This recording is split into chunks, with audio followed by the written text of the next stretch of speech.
Hey, so I just finished watching Malcolm and Marie, which is a Netflix original film starring John David Washington and Zendaya from the director, I believe, of Euphoria. Uh, and I'm surprised how much I liked it.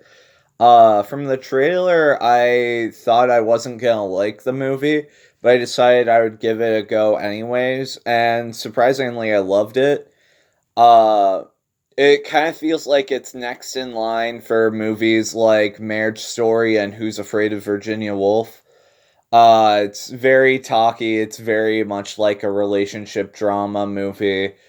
But it is very energetic and passionate and enveloping. Like you can't take your eyes off the screen. There's two very powerful, powerhouse performances at the front of the screen.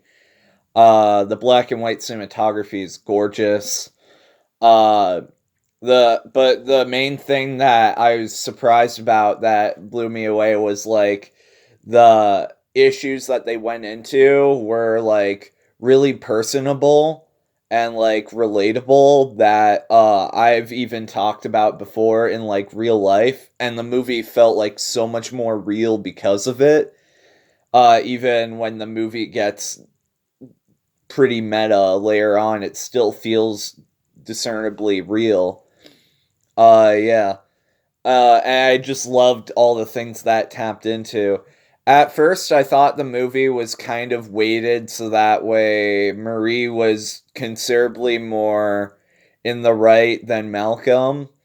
But as it goes further on, you kind of understand that they're both a little bit in the wrong and in the right, and it gets way more balanced out. They're both very likable characters, but also very flawed.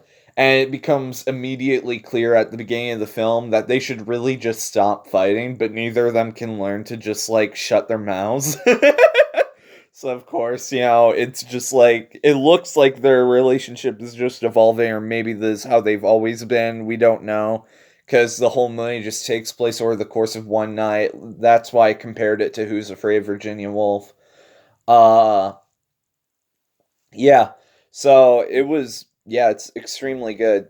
I'm trying to think if there's anything else that I wanted to mention about the movie. I give it a 9 out of 10. Yeah, it was extremely good. Uh, yeah.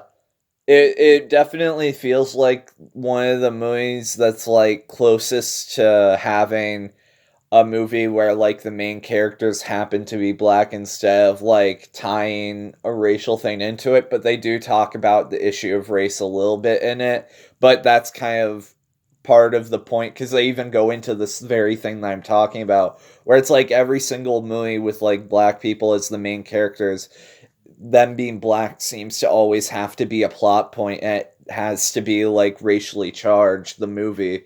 So I don't get why we can't have like inclusiveness without having like the fact that the characters be black have to be like plot points in the movie.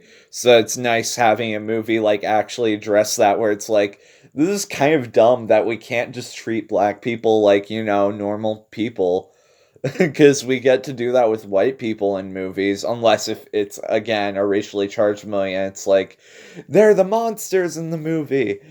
Because like in every other movie, they're just like, they get to just be used as characters. So like it's nice that this one finally addresses that, where it's like, yo, they're just people too. It's weird that like we're just using them as like mechanics to delve into like the past and how badly everyone's dealt with racism. Because like not every single movie needs to be focused on that. We have way too much of that already. Like it doesn't have to be every single movie in a year. Speaking of, the next movie that I'm gonna be reviewing is gonna be Antebellum.